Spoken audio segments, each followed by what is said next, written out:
We are going to discuss a famous sonnet by William Shakespeare. We are having a sonnet of William Shakespeare, Shall I Thee Compare? Before going to the sonnet, first of all, let's analyze the sonnet. What is there in the sonnet? As that I told you, it is a sonnet. So obviously, first of all, we will give lines to it. It has 14 lines.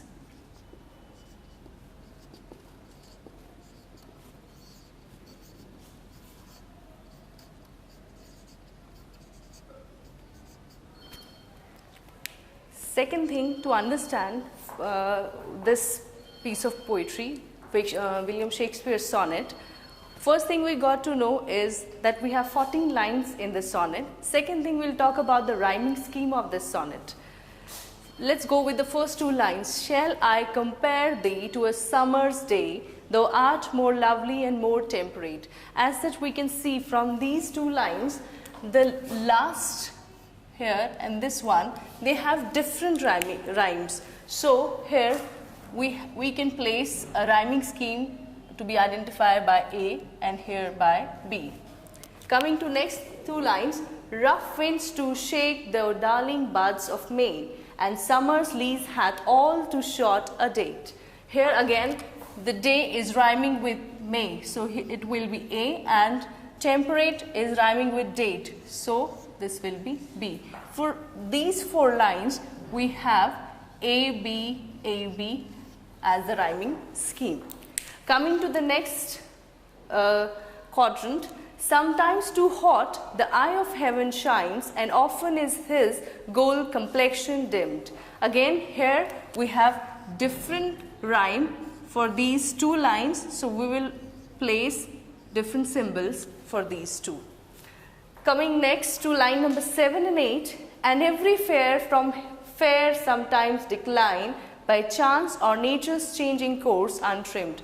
Here the shines is somehow rhyming with decline, so we will place the symbol C here, and by chance or nature's changing course untrimmed. This untrimmed is rhyming with dimmed, so it is D. So for this quadrant we have C, D, C, D as the rhyming scheme. Coming to the next portion is, but thy eternal summer shall not fade, nor lose possession of that fair thou owest. That means here again the rhyming scheme has changed. Let's place alphabet E for this and alphabet F for this. Going to the next two, nor shall death brag thou wanderest in his shade, when in eternal lines to time thou groused. Here we can see the fade is rhyming with shade, so it will be placed E here, and the oust is going with groused, so we'll be placing F. So for these four lines we have a rhyming scheme of E, F, E, F. The last two, as such we have seen by analyzing the rhyming scheme, what we had a four line quadrant, then again a 4-line quadrant, and last is a 2-line couplet. In this 2-line couplet we have a rhyming scheme of C and D. That means both are different. So we can place this alphabetical symbol for this rhyming scheme. So this is the rhyming scheme first of all for this sonnet of Shakespeare, where he has placed A, B, C, D, E, F, and G for the couplet in the end. Okay, now this was all about the rhyming scheme. Talking about the meter over here, this poem is comprising of iambic pentameter. Why I am saying iambic? Because pentameter, why? Because if we will break this in syllables, it will be divided into 5 parts.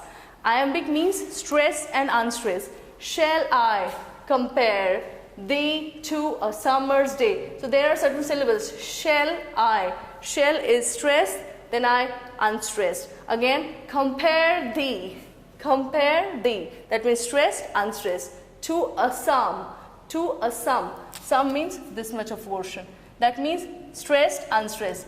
Mars day. That means stressed and unstressed. So therefore it is a iambic pentameter. That Shakespeare is popular for using it. So it was just a general analysis of the whole poem, the sonnet. Here we had 14 lines, we have a rhyming scheme I just explained, and we are having an iambic pentameter, we are having 4 quadrant, and in the end we have a couplet, 2-line couplet. Now let's try to find out what the poet is trying to explore in this sonnet. Shall I compare thee to a summer's day, thou art more lovely and more temperate? First of all, the poet is just trying to put a question. It is a rhetorical question in the beginning. Shall I compare the summer's day? Is putting a question. Should I compare this summer day with thee? Thee is somebody. Either he is addressing to his beloved or someone else. We'll explore in the coming lines. So he's asking, shall I compare that specific person with a summer day? He's just putting a question. It's a rhetorical question. That means he's neither accepting in positive and nor he's declining it. And immediately he says, thou art more lovely and more temperate. And in the second line, he is just putting the answer to the immediate question and saying, no, I cannot compare. Why? Because thou art more lovely and more temperate. Because that person's comparison cannot be made with that summer's day. That person is more beautiful, more lovely, more temperate. That means the person is going to be there forever. His beauty is going to be there forever. Now coming to the next line, he says, rough winds do shake the darling buds of May. Now suddenly in the first 2 lines he was putting a question whether he should compare his beloved with someone with summer's day or not, and in the third line he is just focusing on the features of summer. Rough winds to shake the darling buds of May. Now he is telling us that in summers what happens, there is a lot of rough wind, and that rough wind, it shakes the darling buds of May. That means the buds that are supposed to grow in the season, they are being shaken by the rough winds of summer. So in his sense, summer is not that nice or that good, which has to be there forever. And summer's lease hath all too short a date. Now in this line, what the poet is trying to mention is that summer's lease, the word lease as such we often use, lease is used for a word. Just have an example with, if I am buying something and I am buying by taking some loan, or I am buying it with the help of some bank money, so I will be getting that thing on lease. That is temporary with me. It will be taken back if I am not going to pay for it. So here he is comparing summer situation. It is on lease, that it is there for certain duration of time, and it is again very short, and the moment the season is going to change, the summer is going to fade out. So he is saying that rough winds are shaking the buds of May, and the summer whose features he is mentioning, it is a temporary affair. It's not going to be there forever. Then sometimes too hot the eye of heaven's shine, and often is his gold complexion dimmed. Now in these lines, what the poet is trying to say, sometimes too hot the eye of heaven. Now here the eye of heaven is for sun, because sun is shining too bright in summers. So he's mentioning that sometimes too hot the eye of heaven shines, and often is his gold complexion dimmed. And when there is a pleasant weather in summers, due to the clouds, the shine of sun, it is reduced. But when there is a clear sky, a sunny weather, then there won't be any kind of a thing in which the sun's shine is lowered. So he's putting an emphasis that during summers there is a lot of sun shining, there is a lot of heat due to sun, and often is this gold complexion dimmed. That gold complexion of sun is dimmed by the clouds. And every fair from fair sometimes declines.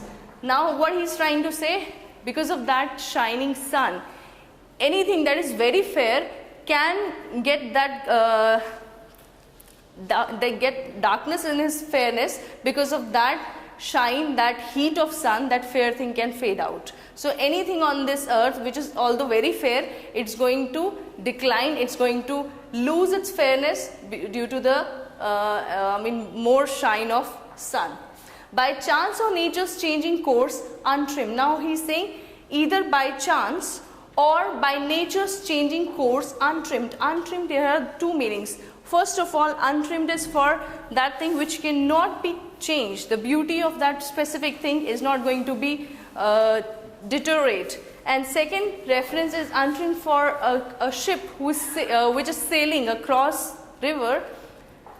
Its shore is very near, and how it's going to be trimmed. Now here he say, every fair and fair sometimes decline, by chance or nature's changing course untrimmed. So by these lines the poet is trying to emphasize on the fact that nothing on this earth is going to stay forever. Everything has to be ended either now or later, but there is an end for everything. So he's just trying to make it clear with these lines. But thy eternal summer shall not fade. Now there is a contradiction. Here the poet was mentioning in the fourth line that the summer's lease had too short a date. But here in this line, what poet is trying to put here, that the summer is eternal. So there is a contradiction between the two lines, the line number 4 and the line number 9. Now what kind of a contradiction? Here the summer is very short, now here he is saying summer is eternal. So the basic meaning is that summer is very short for a specific year or a specific season, but it is a universal truth. Every year summer is there.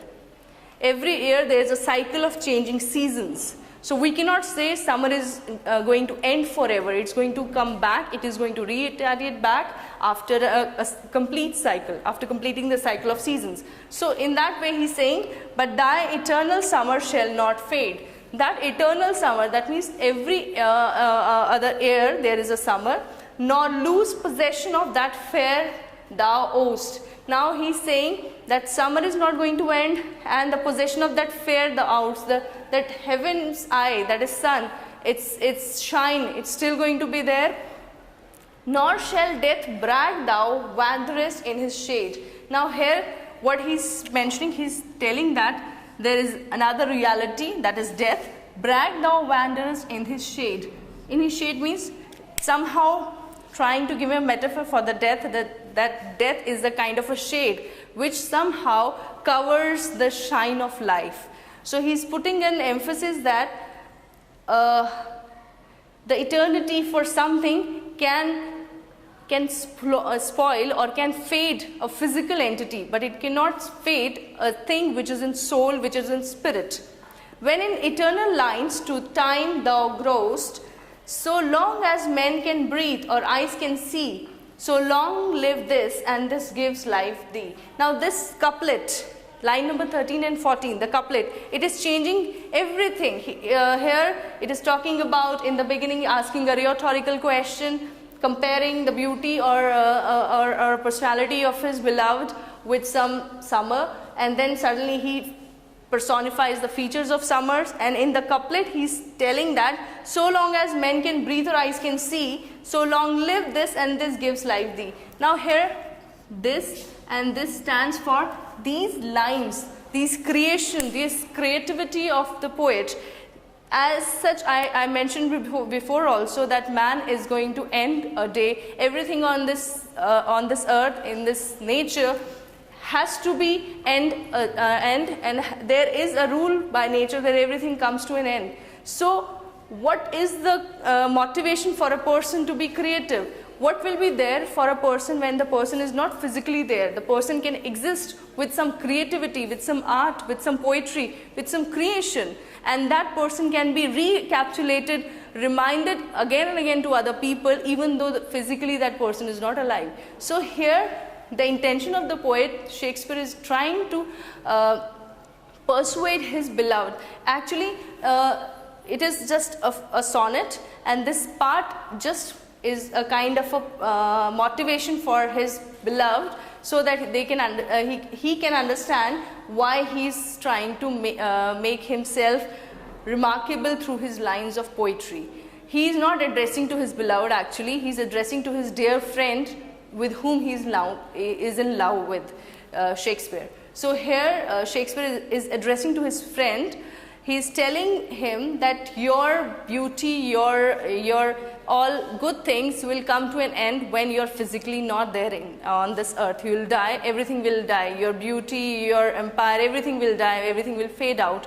But my poetry will help you to exist even after you are not alive.